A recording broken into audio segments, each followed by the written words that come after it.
আসসালামু আলাইকুম, welcome back to my channel. আজকে আবার একটা দারুণ রেসিপি নিয়ে চলে আসলাম। তো হঠাৎ করেই আমার মেয়ে বলছে ওকে একটা রেসিপি করে দিতে হবে, আর সেটা হতে হবে মিষ্টি খাবার। আমার মেয়েটা খুবই ছোট, তো ওর কাছে মিষ্টি খাবারই খুব পছন্দ, আর সেটা যদি দুধের তৈরি হয় তাহলে তো কোনো কথাই নেই। তো চলে আসলাম রান্নাঘরে, আর ভাবছিলাম কি তৈরি করব ওর জন্য, আর তখনই দেখতে পেলাম একটা রুটির প্যাকেট। তো এখান থেকে আমি পাউরুটি নিয়ে নিচ্ছি। তো পাউরুটির পিসগুলো একটু বড় থাকায় এগুলোকে আমি কেচি দিয়ে 4 টুকরো করে কেটে নিয়েছি, আর একটু সৌন্দর্য দেখানোর জন্য আমি কোনাকুনি করে কেটে নিয়েছি।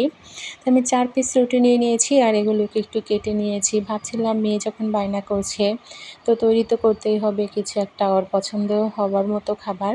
তো হঠাৎ করে এরকম একটা ডেজার্ট তৈরি করতে যাচ্ছি, আর আমার হাতের কাছে তেমন কোনো ডেজার্ট এর উপরে দেওয়ার জন্য তেমন কোনো ফ্রুট ছিল না, ড্রাই ফ্রুটও ছিল না। তারপরও মেয়ে যখন বলেছে চেষ্টা তো করতেই হবে।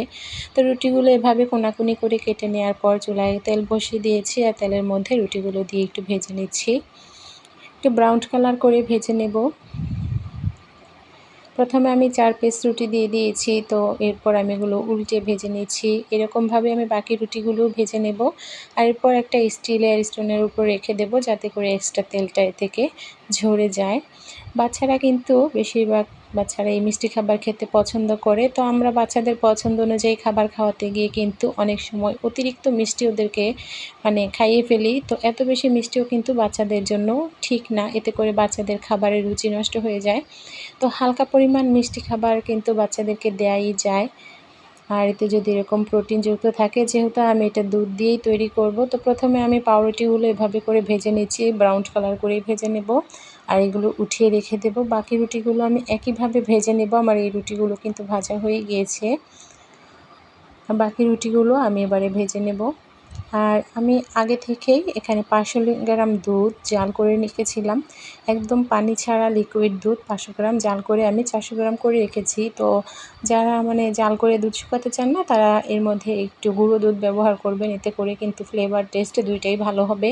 এই রেসিপিতে দুধের পরিমাণটা বা ঘনত্বটা যতটা ভালো হবে ততটাই টেস্ট ভালো হবে। তো এখানে দুধটা আমি ঠান্ডা করে নিয়েছিলাম, আর এবারে আমি এর মধ্যে চিনি দিয়ে দিব। যেহেতু দুধটা আগে থেকে জাল করে শুকিয়ে রেখেছি, আর এখানে আমি চিনির পরিমাণটা কমই ব্যবহার করছি। আমি এখানে প্রথমে 1 টেবিল চামচ, পরে আবার হাফ চা চামচের মতো চিনি দিয়ে দিয়েছি। চিনির পরিমাণটা আপনারা আপনাদের ইচ্ছে মতো বাড়িয়ে কমিয়েও দিতে পারেন। তো আমি বাচ্চাদের খাবারে এত বেশি মিষ্টি পছন্দ করি না, তাই আমি অল্প পরিমাণে চিনি দিয়েছি। আর এখানে আমি কাস্টার্ড পাউডার দিয়েছি 1 টেবিল চামচ।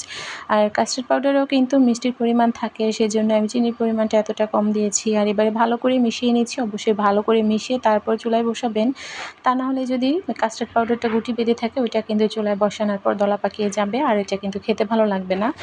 তো আমি চুলায় বসিয়ে দিয়েছি, আর এখানে আমি এইগুলো দেখতে পাচ্ছেন একদম তেল ঝরিয়ে নিয়েছি। আর কাস্টার্ড পাউডার কিন্তু অনবরত নেড়ে চেড়ে জাল করতে হয়, তা না হলে নিচের দিকে দলা বেঁধে যায়। তো কাস্টার্ড পাউডারটা আমি এখানে নাড়াচাড়া দিয়ে মিশিয়ে দিচ্ছি, আর এবার একটা পাত্রে আমি ভাজা পাউরুটির পিসগুলো একদম ভালোভাবে সেট করে দেব। তো এটা হতে হতে আমি পাউরুটির পিসগুলো সাজিয়ে নিয়েছি, একটা যাতে করে দুধে ডুবে যায় এরকম একটা গভীর ধরনের একটা পাত্র নিয়েছি। তারপর এটা আমি অন্য একটা ডিশে সার্ভ করে সাজিয়ে দেব। তো প্রথমে আমি এখানে পিস পিস করা রুটিগুলো আমি ভাজে ভাজে এখানে দিয়ে দিয়েছি, যাতে করে প্রতিটা রুটি একদম দুধের যে ব্যাটারটা তৈরি করেছি ওর মধ্যে সাথে ভালো করে ডুবে যায়। তো রুটিগুলো সাজানো হয়ে গিয়েছে, আর দুধটাও কিন্তু প্রায় ফুটে উঠেছে। আর এই দুধটা কিন্তু খুব বেশি ঘন করতে যাবেন না, কেননা কাস্টার্ড দেওয়া দুধ কিন্তু আমরা অনেকেই যারা কাস্টার্ড পাউডার ইউজ করি তারা জানি কাস্টার্ড পাউডার কিন্তু ঠান্ডা হওয়ার পর আরও বেশি ঘন হয়ে যায়, বা খুব বেশি ঘন হলে কিন্তু এটা একদম দলা পেকে যায়। তো এটা কিন্তু প্রায় হয়ে গিয়েছে, খুব বেশি ঘন করব না।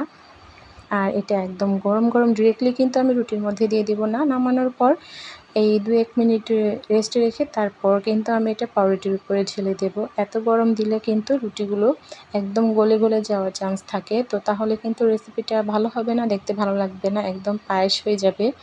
তো এবারে কিন্তু এটা পুরোপুরিভাবে তৈরি। আমি এটা চুলার গ্যাসটা অফ করে দিয়েছি, আর অফ করে দিয়ে আমি 2 মিনিট এটা রেস্টে রেখে দিচ্ছি। 2 মিনিট রাখার পর দেখতে পাচ্ছেন এর ঘনত্বটা। তো এই ঘনত্বটাই কিন্তু একদম পারফেক্ট আছে, আর এটা কিন্তু ঠান্ডা হলে আরও একটু ঘন হয়ে যাবে। তো এটা কিন্তু একদম পারফেক্টভাবে হয়ে গিয়েছে। এবার আমি ঢেলে দিচ্ছি। সম্পূর্ণ দুধের এই এটা আমি দিয়েছি। আর এর উপরে দিয়ে একটু হালকা করে চেপে চেপে দেবো, যাতে করে পুরো রুটিগুলো একদম দুধের মধ্যে ডুবে যায়। আর হাতের কাছে তেমন কোনো ফ্রুট ছিল না, যেহেতু মেয়ে হঠাৎ করে বায়না করেছে আর আমার হঠাৎ করে মাথায় এই রেসিপিটাই এসেছিলো। তো শুধুমাত্র কলা ছিল, তো কলা দিয়ে দিলাম। আর আপনারা চাইলে ড্রাই ফ্রুটও ব্যবহার করতে পারেন, যেমন কিশমিশ, নানান রকমের বাদাম আছে, খেজুর আছে। তো আমি ওইগুলো দিচ্ছি না, আমি শুধুমাত্র কলাটা, আমার মেয়ে খুব বেশি পছন্দ করে খেতে। তাছাড়া পেয়ারা ছিল, আনারস ছিল, এগুলো তো আর এর মধ্যে ব্যবহার করা যাবে না, তো আমি শুধু কলাটাই দিয়ে দিচ্ছি। তো আমি একটা প্লেটে এগুলো সাজিয়ে নিয়েছি আর উপর দিক দিয়ে কলা দিয়ে একটু ডেকোরেশন করে দিচ্ছি। আপনারা আপনাদের পছন্দ মতো ডেকোরেশন করবেন। তো ভিডিওটা ভালো লাগলে অবশ্যই লাইক, কমেন্ট, শেয়ার করে দেবেন। আমার চ্যানেলের সাথে থাকবেন, চ্যানেলটা সাবস্ক্রাইব করে রাখবেন। আজকের মতো এখানেই বিদায় নিচ্ছি। পরবর্তীতে ভালো কোনো ভিডিও নিয়ে আবারও চলে আসবো। সে পর্যন্ত ভালো থাকবেন, সুস্থ থাকবেন। আল্লাহ হাফিজ।